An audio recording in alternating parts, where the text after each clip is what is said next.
আসসালামু আলাইকুম। নিয়মিত বাংলা সংবাদ আপনাদের স্বাগতম। শুরুতেই থাকছে শিরোনাম, এরপর বিস্তারিত। কূটনৈতিকভাবে ভারতে থাকা শেখ হাসিনার ৪৫ দিন শেষ হয়েছে। এবার চরম বিপাকে পড়তে যাচ্ছে ভারত। গণহত্যায় আন্তর্জাতিক অপরাধ ট্রাইব্যুনালে আওয়ামী লীগের ১০ বছরের নিষেধাজ্ঞা। এবং সবশেষ জানিয়ে দেব, আজ মার্কিন প্রেসিডেন্ট জো বাইডেনের সঙ্গে আলোচনায় বসতে যাচ্ছেন প্রধান উপদেষ্টা ডক্টর মোহাম্মদ ইউনূস। এতক্ষণ শুনছেন সংবাদ শিরোনাম, আবার জানুন পুরো বিস্তারিত। শেখ হাসিনাকে নিয়ে ধূম্রজাল। বাংলাদেশের সাবেক প্রধানমন্ত্রী শেখ হাসিনাকে নিয়ে ধূম্রজাল সৃষ্টি হয়েছে। তিনি যে কূটনৈতিক পাসপোর্ট নিয়ে পালিয়ে গিয়ে ভারতে আশ্রয় নিয়েছিলেন, তার আওতায় নির্ধারিত মেয়াদ ৪৫ দিন শেষ হয়েছে। এখন তিনি ভারতে কী অবস্থায়, কোন মর্যাদায়, কোন অবস্থান করছেন তা নিয়ে নানা জল্পনা। এরই মধ্যে ফিনান্সিয়াল টাইমস তাকে নিয়ে প্রতিবেদন প্রকাশ করেছে। তাতে বলা হয়েছে, ছাত্র নেতৃত্বাধীন গণ অভ্যুত্থানের পর বাংলাদেশের স্বৈরাচারী শেখ হাসিনা গত মাসে ক্ষমতা ছেড়ে পালাতে বাধ্য হন। ক্ষমতাচ্যুত হয়ে তিনি ভারতে যাওয়ার পর থেকে দিল্লির নৈশভোজগুলোতে আলোচনার বিষয় হচ্ছে হাসিনা এখন ঠিক কোথায়। ৫ই আগস্ট যখন বিক্ষোভকারীরা তার ঢাকার বাসভবনের দিকে মিছিল নিয়ে এগিয়ে যায়, তখন হাসিনা পদত্যাগ করেন। পরে বাংলাদেশের একটি সামরিক হেলিকপ্টারে যোগে ভারতের গাজিয়াবাদের কাছে একটি বিমান বাহিনীর ঘাঁটিতে অবতরণ করেন। তখন থেকে শেখ হাসিনা ভারতে অবস্থান করছেন। এই বিষয়টি নরেন্দ্র মোদীর প্রশাসন নিশ্চিত করেছে। এর চেয়ে কি বেশি কিছু জানায়নি ভারত, তবে বিষয়টি নিয়ে মানুষের আলোচনা চলছে। বিশ্বাসযোগ্যতায় গরমিল আছে, কিন্তু ভারতের এক শ্রেণীর সদস্যরাও ব্যক্তিগতভাবে দাবি করেছেন যে ক্ষমতাচ্যুত শক্তিশালী নারী ভারতীয় সরকারের একটি নিরাপদ বাসভবনে রয়েছেন। এবছরের ফেব্রুয়ারিতে বিশ্ব স্বাস্থ্য সংস্থার দিল্লি ভিত্তিক আঞ্চলিক পরিচালকের দায়িত্ব নেওয়া নিজ মেয়ের সাথে আছেন। এমনকি তাকে তার সঙ্গীদের সঙ্গে ভারতের রাজধানীর অন্যতম সেরা পার্ক লোধি গার্ডেনের ঘুরতেও দেখা যাচ্ছে। মোদী সরকার হাসিনার ঘনিষ্ঠ বিদেশি সমর্থক ছিল। যখন আওয়ামী লীগ বাংলাদেশের ক্ষমতা ছিল, তখন তাদের শাসনের বিষয়ে মোদী প্রশাসন ছিল নিশ্চুপ। দিল্লির দেশি বিদেশি গণমাধ্যমগুলো বেশিরভাগই এই ভান করা থেকে বিরত রয়েছে যে তারা হাসিনার ক্ষমতাচ্যুত পরবর্তী প্রথম সাক্ষাৎকারটি পাবে। এর পেছনে বেশ কয়েকটি কারণ রয়েছে। হাসিনার পতনের পর বাংলাদেশের অন্তর্বর্তী সরকারের প্রধান উপদেষ্টার দায়িত্ব পেয়েছেন ডক্টর মোহাম্মদ ইউনূস। জুলাই অভ্যুত্থানের শত শত হত্যার জন্য হাসিনাকে দায়ী করেছে ডক্টর ইউনূসের সরকার। ভারত ও বাংলাদেশের মধ্যে একটি প্রত্যর্পণ চুক্তি রয়েছে। ২০১৩ সালে চুক্তিটি করেছিল হাসিনার সরকার। তথ্যগতভাবে এই চুক্তিতে তার বিরুদ্ধে ব্যবহার করা যেতে পারে যদি বাংলাদেশের নতুন সরকার তাকে গ্রেফতার করতে যায়। ডক্টর ইউনূসের অন্তর্বর্তী সরকারের আইন, বিচার ও সংসদ বিষয়ক উপদেষ্টা ডক্টর আসিফ নজরুল ফাইন্যান্সিয়াল টাইমসকে বলছেন, ভারতের সাথে প্রত্যর্পণ চুক্তি অনুযায়ী আমরা তাকে বাংলাদেশের কাছে প্রত্যর্পণের দাবি জানাতে পারি। আপাতত আমরা আশা করি ভারত তাকে বাংলাদেশে স্থিতিশীলতা ঘটাতে দেবে না। তিনি মিথ্যা ও ভুল তথ্য ছড়িয়ে দেওয়ার চেষ্টা করছেন।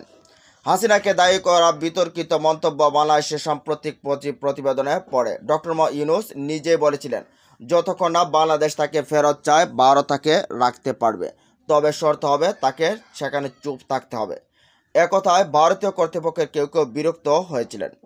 পালিয়ে আসা আঞ্চলিক নেতাদের আশ্রয় দেওয়ার ইতিহাস রয়েছে ভারতের।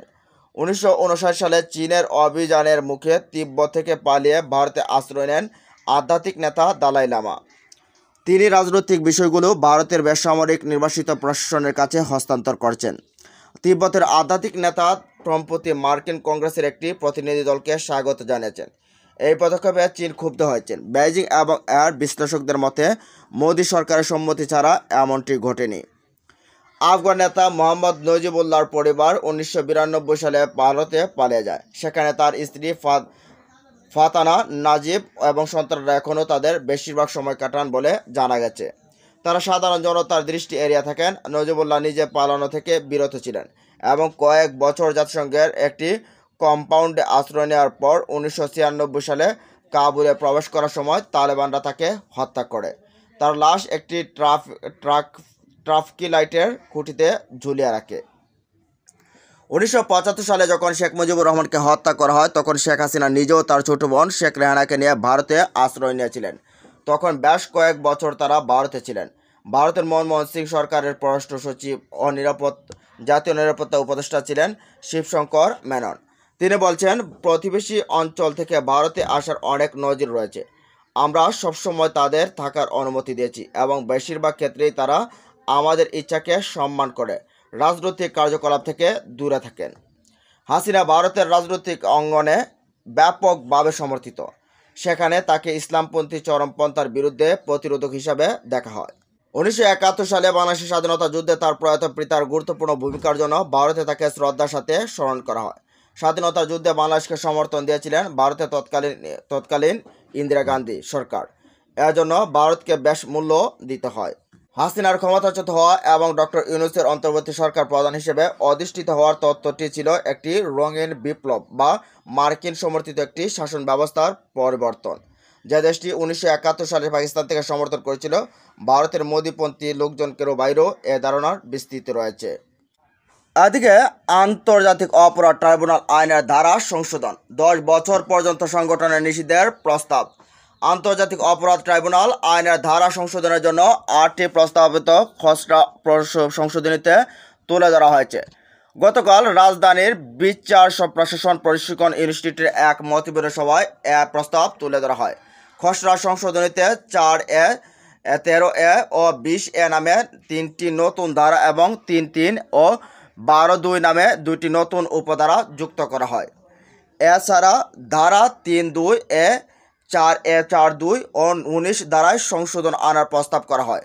খসড়া সংশোধনীতে গণহত্যায় নেতৃত্বের অপরাধে রাজনৈতিক দলকে 10 বছরের জন্য নিষিদ্ধ করার মতো বিধান যুক্ত করার প্রস্তাব করা হয়েছে।